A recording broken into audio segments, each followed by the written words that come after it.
AP ప్రభుత్వంతో siemens ఒప్పందం ఉందని ఆ సంస్థ మాజీ ఎండీ సుమన్ బోస్ స్పష్టం చేశారు.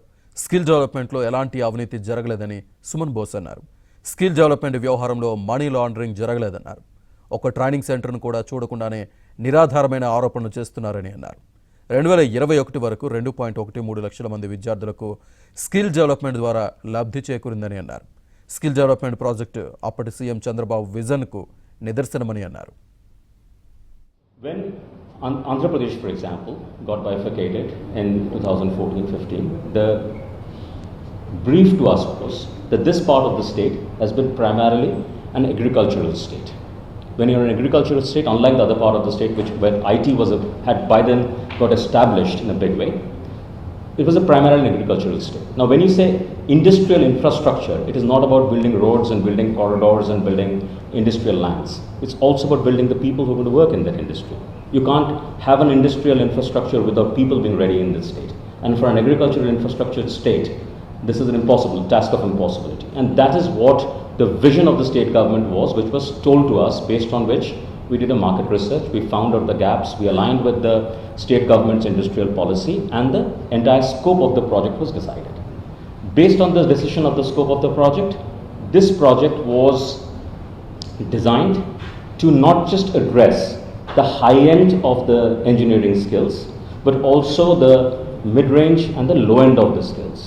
In the parlance of industry, it is called the white collar, blue collar, grey collar, and rust collar workforce. And that's the reason why there are center of excellences, there are technical skill development institutes, and so on and so forth. I'm proud of what we did. It was one of the most successful things that we did. The enwrapping vision of the government that was wrapped in front of us, which was all inclusive, which was going to find, and I remember the Honorable Chief Minister at that point of time saying, and if I can quote his words as much as clearly as I can, he said, when we did Hyderabad, not all people who got trained to do IT in Hyderabad worked in Hyderabad. They went all around the world. They became the state's ambassador. He used the word, I remember the word, few words. He said they became the state's ambassador.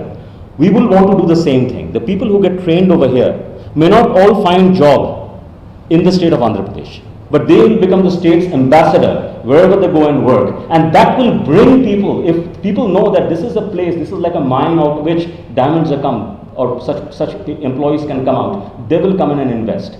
Kia Motors, when it went in to invest in Andhra Pradesh, we were honored to train, the centers were honored to train also their people. They were amazed. They have gone on record in saying how wonderful training, and it's a global company, the training that was given to their people. And it co-affirmed their position of investing in Andhra and making those cars out of Andhra. Established over 40 locations. Initially it was 36, it was extended without any change of any additional payment. It was extended over 40 locations, where over 200 plus labs have been set up. These centers span over 250,000 square feet and more. I don't know the latest numbers.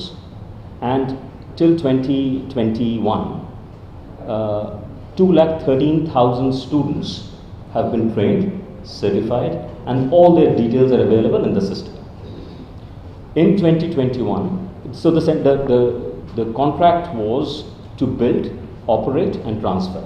Build, then operate for 2 years, handhold for 1 year, and then transfer this at the end to the government. All of the phases have been completed. In fact, it took more than 3 years, not thanks to COVID. The center was additionally run. Handover was impossible. And in 2021, these centers were handed over. 40 booklets for each of these centers with complete stock register, co-signed by Design Tech, who was the system implementation for the project, with APSSDC representing the state government, and with the center head, which is the principal of the college, have been signed and have been handed over to the government. There couldn't have been any corruption, because the largest part of the project, which came in as in-kind grant from Siemens, was not even a flow of money. It was flown through discounts. So how can you give corruption on discounts? But I can tell you there's nothing that was, there was all of these are baseless, bald allegations. And that's exactly what, if you see the reports, the judgments that have come out so far, the judgments are clear. There is not an iota of evidence. These are bald allegations, completely bald allegations.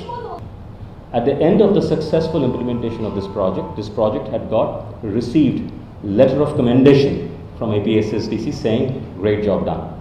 And this is, I'm talking about 2021.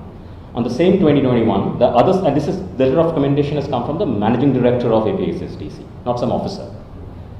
I was not in Siemens. This is my after knowledge. 2018, I left. I had no understanding of what was happening.